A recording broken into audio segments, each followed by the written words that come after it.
In Chattanooga, Tennessee, David Tulis.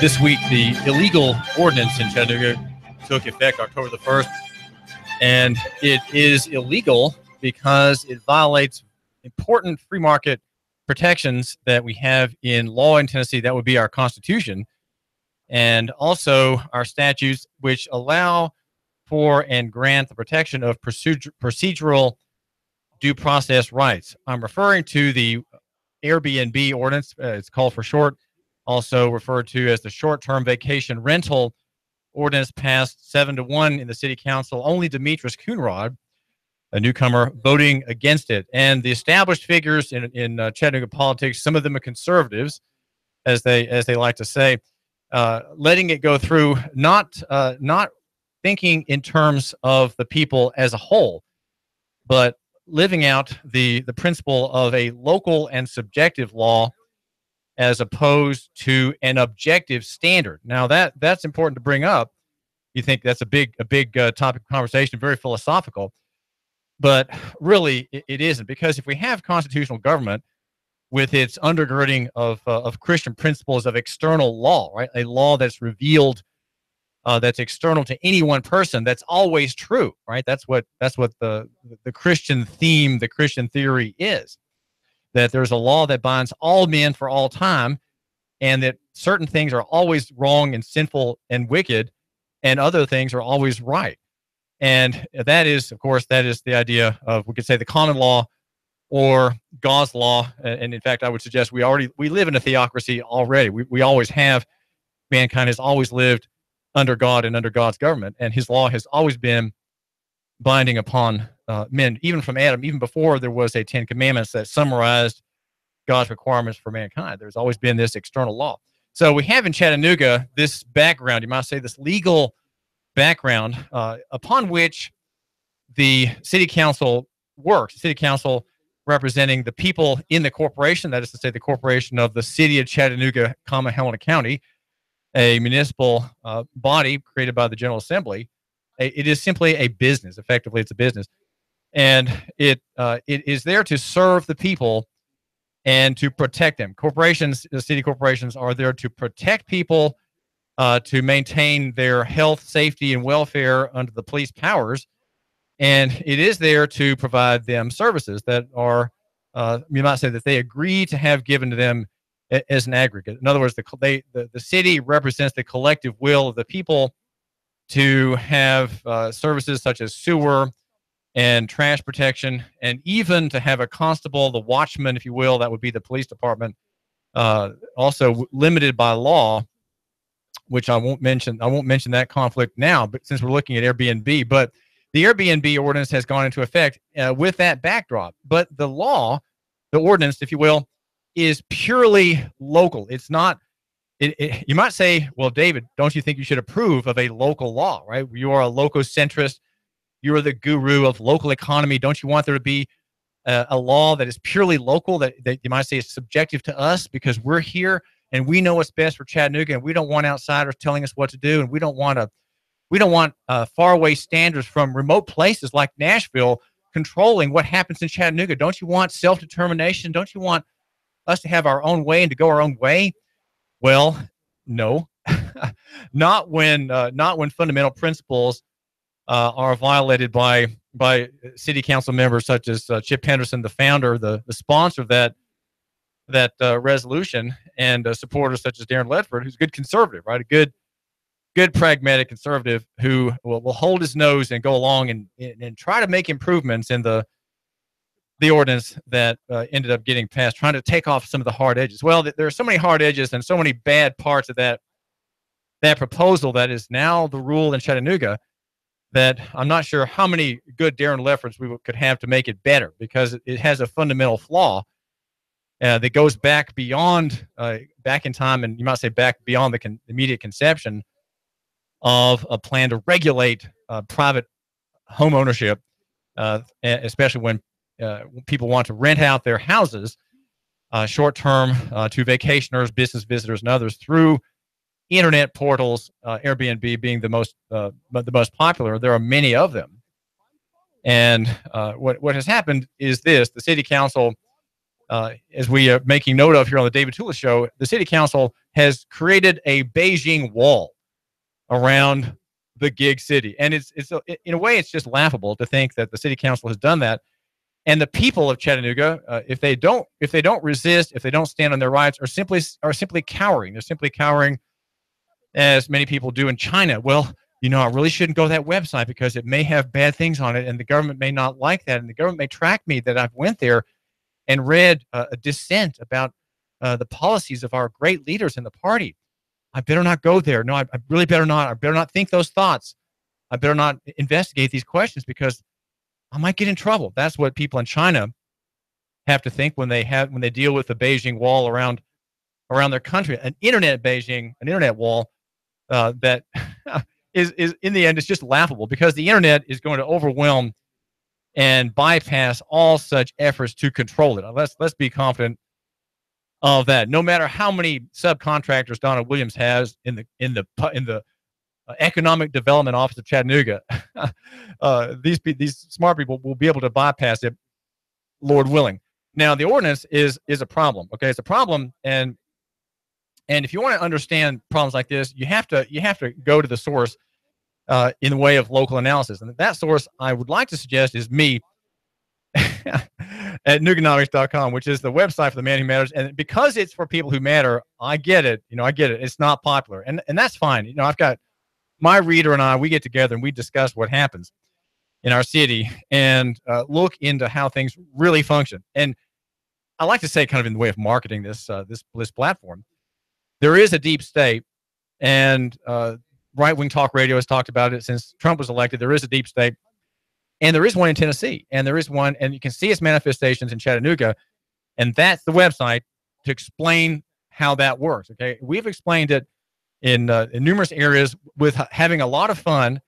Though sometimes I must say my face is drawn and serious as I look at Chattanooga and our state and the people in it who are, let's say that they're being bluffed and they're being intimidated, which is how the state operates. It operates by intimidation, and we all just are thankful for it. We're thankful that we're being intimidated and effectively being lied to. Now, I want to get to explaining how it is in the new wrinkle. The new wrinkle at Nooganomics.com. And if you're tuning in for a minute or two, maybe I can just save you a trip there. I know you're busy. And if I just give you the thumbnail sketch, you'll understand by tuning in to Nooga Radio 92.7. You'll understand how this system works against you. The system of ordinances works against you. But the new element that I want to bring up is a legal doctrine that shows at one important point the penalty provision of Wade Hinton's ordinance. Of course, that he convinced the city council that it was okay, right? And that Wade Hinton, in fact, controls the city. He's in fact the king. He sits in the middle of the dais in the city council. He is the essential person because he has the law, right? He represents the law. He has the law. He knows the law. And all city council people are helpless before him. In fact, that is what is the story. And we have a member of the state judiciary, one of three parts of the state government, the judicial branch, right? You got executive branch, legislative branch, and the judicial branch. And Wade Hinton is an officer in the judicial branch, and he is the head, effectively, of the executive branch of city government, which has also a tripartite form, with the judiciary being the city court, and the council being the legislative branch, and Mayor Andy Burke and the mayoral office, the head of the executive branch, of course, which oversees the police department, our occupation force here in Chattanooga by the state.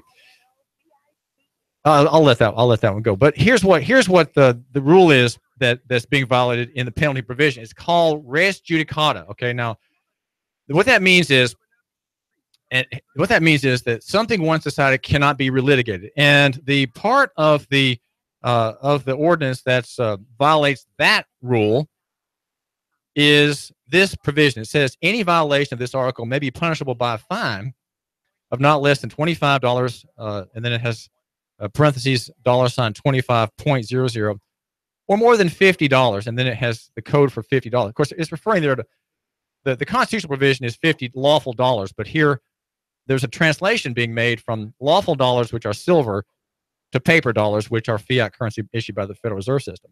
So, okay, each day, and here's the good part. Each day that the violation continues shall be a separate offense. Now, there you go.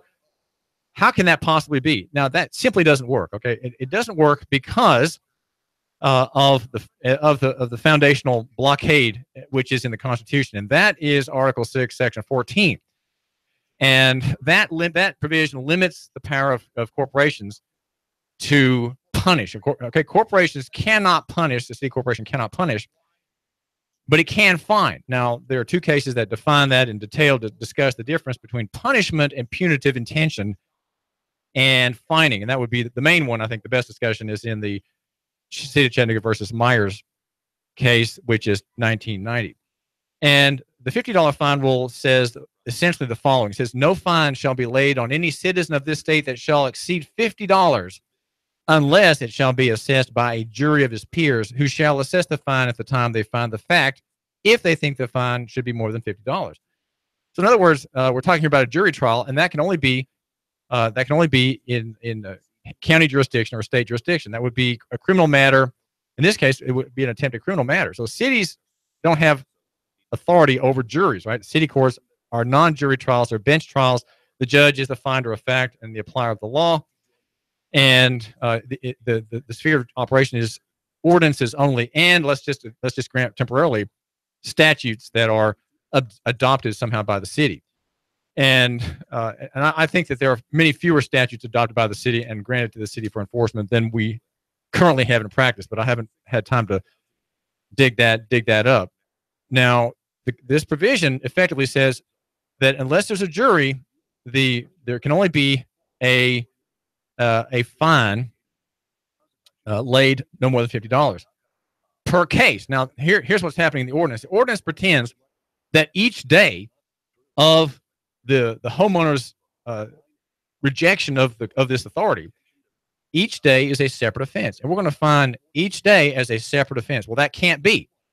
Why can't it be? Well, that's because for it to be a separate offense, there has to be a separate case, right?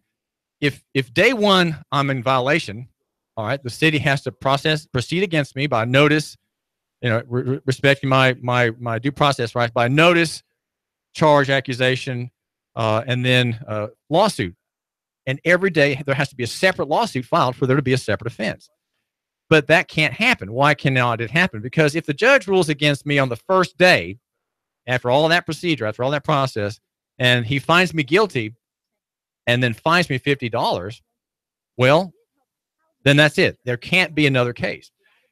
And that is because of this rule called res judicata.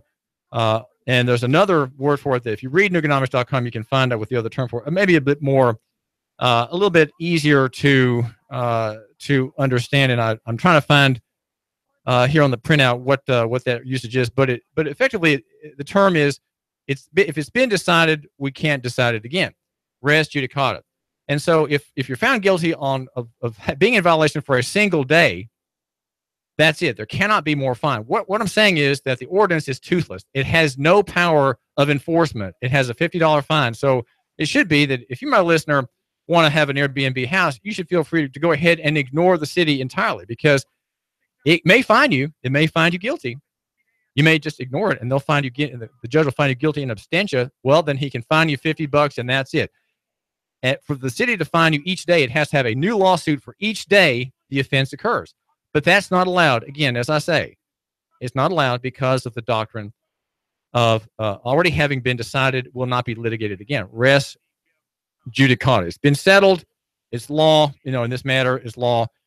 It's also under the quiet title provisions. If you look under quieting a title, which is a legal action to take a shadow, if you will, off of a title. Quieting a title means that property can be bought and sold. It is a remedy that allows for the easy movement of commerce.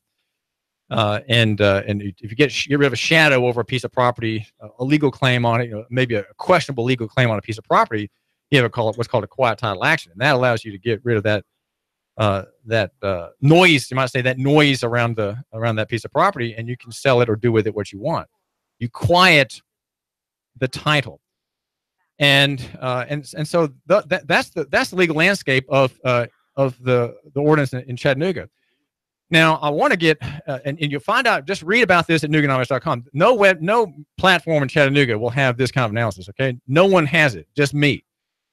And I'm here for a couple minutes every day. I do thank you for sharing that time with me. David Tulis is my name. David Tulis, and I'm the editor of Nooganomics.com. My argument here is local economy and the free market, and loving your neighbor and buying local. Right, that is the theme brought to you by Nooganomics.com. So you have the $50 fine rule in the Constitution, and then you have the doctrine of res judicata, which shoots down and obliterates whatever Wade Hinton might wish, the city attorney, whatever he might wish. It obliterates the punitive part of this ordinance.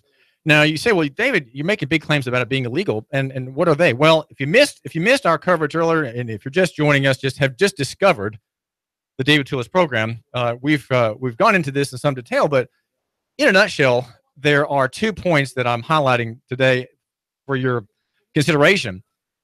And that is, number one, the district map that the conservatives drew to regulate and control Airbnb, to allow it to be taxed and licensed and so on, is unconstitutional because it's arbitrary and capricious. And I'll have you know that you, my listener, had me as your representative when I went before the city council. I took my 3 minutes when this thing was passed, and I said essentially what I'm going to mention to you now, and that is, it's arbitrary and capricious because your district will always be arbitrary and capricious because it can't make a rational distinction between two people between whom there is a line, right? Your district line goes between two homeowners. One homeowner is absolutely forbidden from doing Airbnb if he's in the city limits, just absolutely forbidden, with no recourse, no means of appeal, no means of getting around it. And the other parties, those within the hallowed sanctum of this district, they are going to be allowed to have an Airbnb connection. They are going to be allowed to rent out their homes to the Airbnb market, a very warm and growing market, part of the internet economy, of which we are celebrating with the moniker of Gig City, right? Gig City celebrates our internet accessibility. We have high-speed internet, except wherever the Beijing wall of Nooga is raised around the city by the city council, which is just, well, I'll let you have the proper appellation for the city council on this point. Well, it's arbitrary and capricious because there's no way that line can distinguish between you, my listener, you're in the district, you get to have an Airbnb portal, and I'm on the other side of that line on the same street, and I can't do it. I'm forbidden. So you see, that's why it's arbitrary and capricious. The whole thing will go down in flames if someone raises that point. Just raise the point, arbitrary and capricious. And the other one is this. Now, I don't really know that I can develop it here, but it is the distinction between you, my listener, as an individual versus you, my listener, as a corporation. If you're an individual living in a house, a private house, whether mortgaged or not, I think doesn't really matter. But if it's a private house, you can do with it what you will. You acting harmlessly, innocently, non-tortiously against anybody, right? You can do with it what you will. If you're not injuring someone, you can make any arrangements you want to have the house occupied by some visitor in your absence, or some visitor who stays in the part of your house that you're not living in, and that is something rented out. And you should be able to do that apart from any regulation at all. Why? Who has authority over you to do that, right? No one. No one has that authority. And that point is made in the most famous of all American cases, the most cited case, Hale versus Hinkle, 1906.